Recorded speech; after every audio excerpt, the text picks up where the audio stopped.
Hello and welcome. I'm Rex Litter with the Midday News Update. The Independent Consumer and Competition Commission has announced that the indicative retail fuel prices remain unchanged.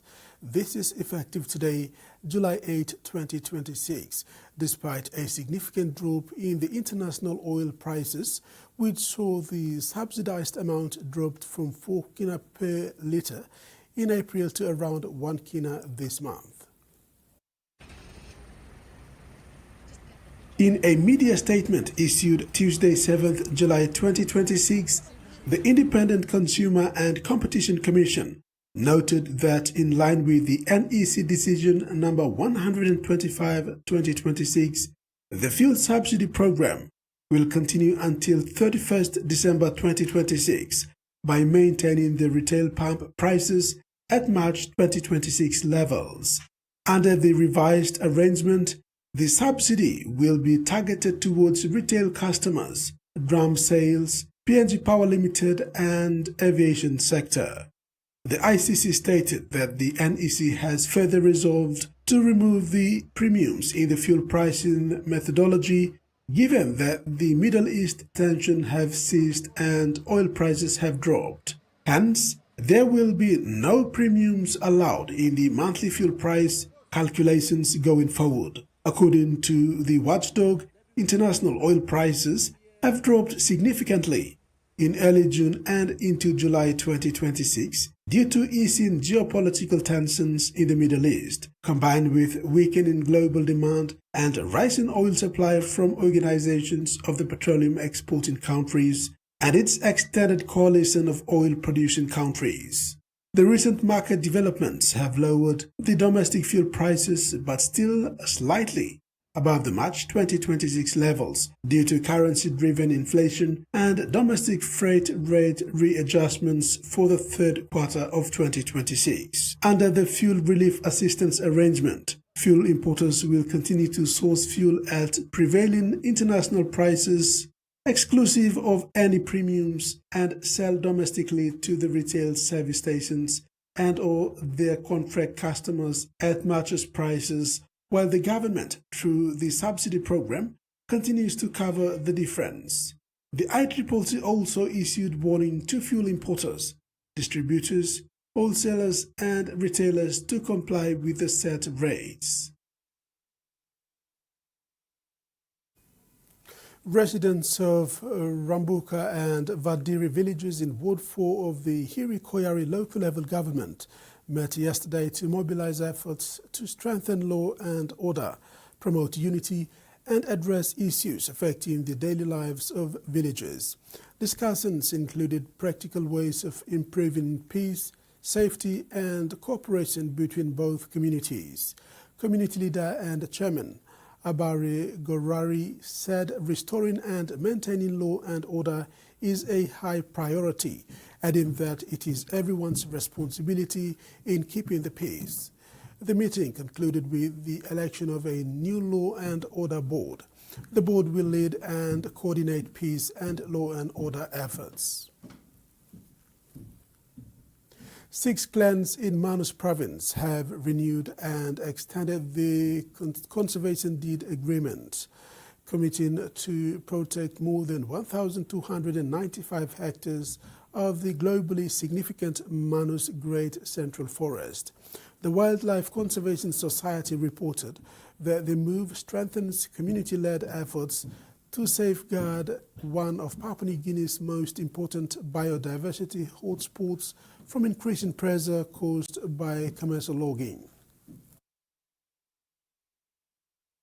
6 clans from Pombuma and Pomotu Kuti Andhra local level governments have renewed their commitment to protecting the Manus Great Central Forest through legally recognized conservation deeds. 2 clans renewed their agreements for another 3 years, while 4 others extended their commitment to 5 years for stronger long-term dedication to environmental conservation.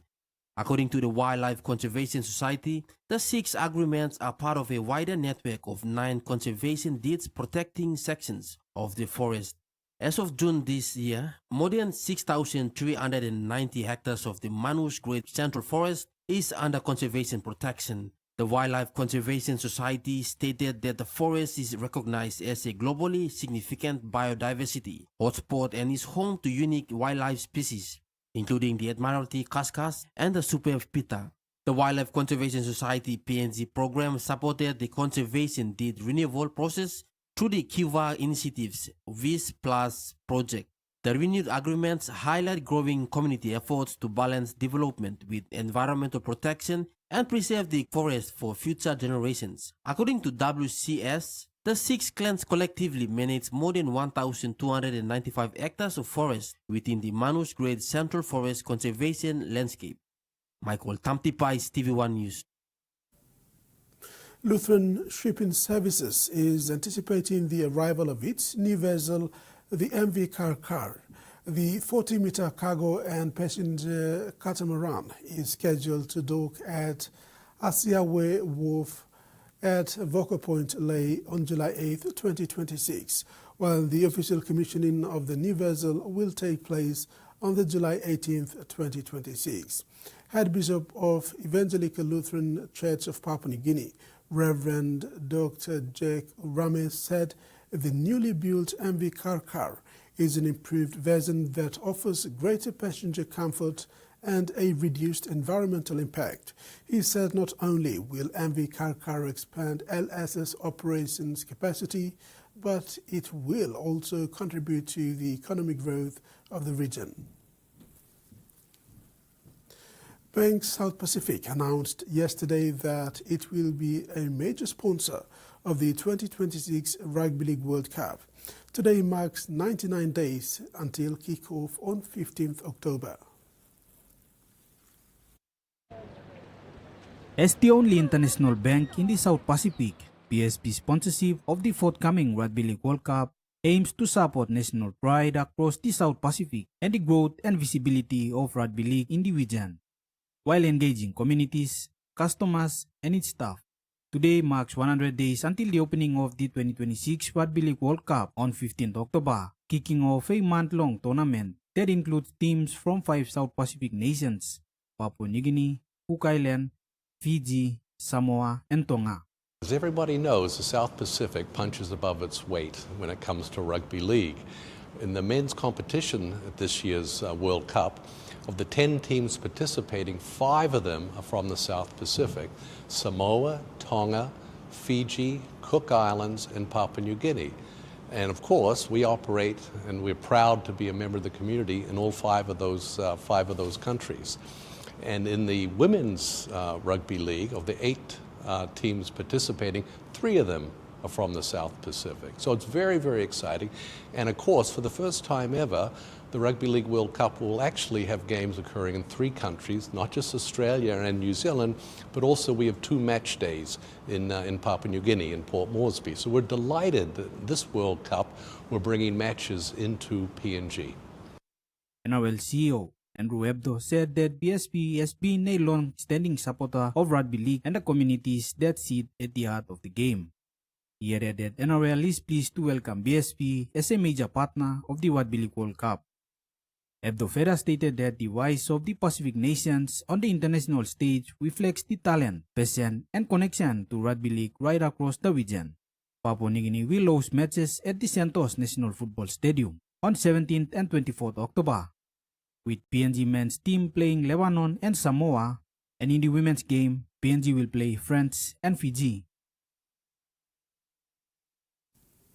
In sports, the much-anticipated Premier National Women's Rugby League competition, the Santos Cup, is set to kick off this weekend with round 1 matches taking place in Port Moresby, Ley and Rabaul.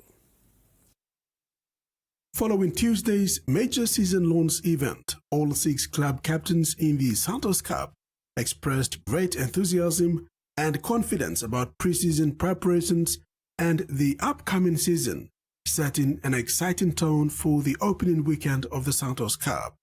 The headline fixtures will be the rematch of last year's grand final between reigning premiers, Guest Resources Central Dabaris, and runners-up Bintango Goroka Lahanis.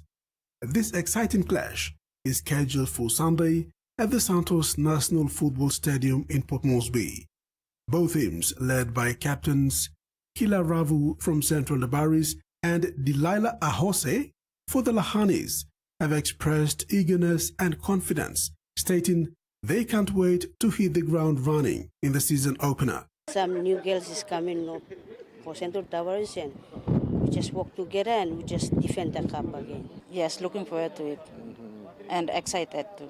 In the season opener, in Lay, Snakes Tigers host Mount Hagen Eagles at Lay Rugby League Oval. Tigers captain Julie Joe and Eagles captain Belinda Guasamon are looking forward to a competitive match. So this year, I work extra hard.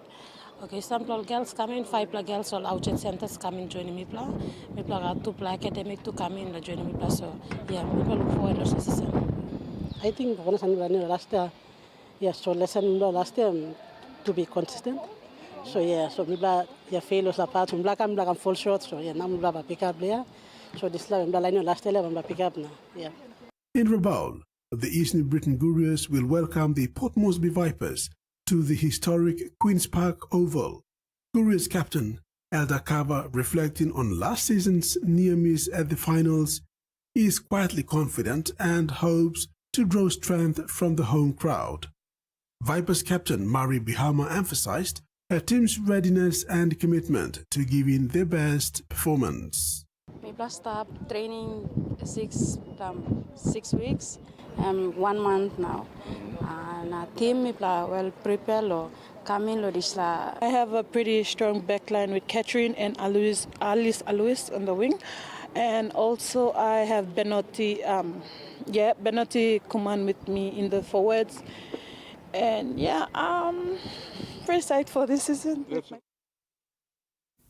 Tonight, all eyes turn to Brisbane as Queensland and New South Wales prepare for a winner-takes all State of Origin decider at Suncorp Stadium. The 2026 series is locked at 1-1 after 2 dramatic matches, setting the stage for another chapter in one of Rugby League's fierce rivalries.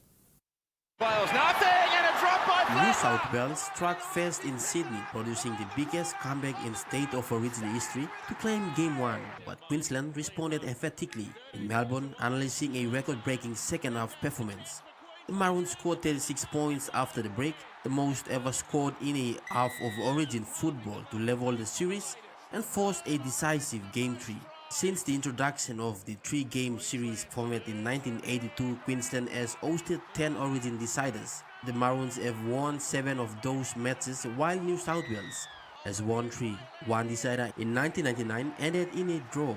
However, the Blues have recent success at Suncorp Stadium. New South Wales won the last series decider played in Brisbane in 2024 and also claimed victory at the venue in last year's series opener. Across 24 State of Origin Game 3 deciders, Queensland won 16 and New South Wales won 6 and 2 draws. This year, a drawn series is impossible. If scores are level after full time, golden point extra time will be used to determine the 2026 State of Origin champions. State of Origin Game 3 kicks off at Brisbane Suncorp Stadium tonight at 8:05 PNG time. The match airs on TVWAN Sports. Michael Tampipais, TVWAN Sports.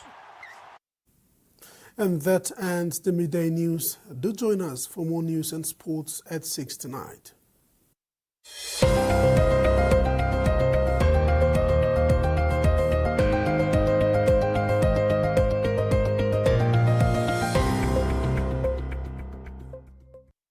All is fair in love and war.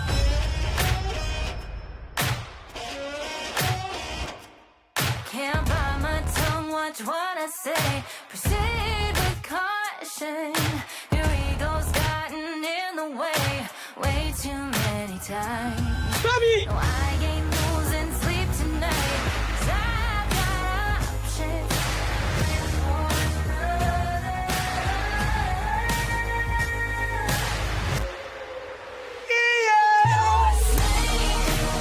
What?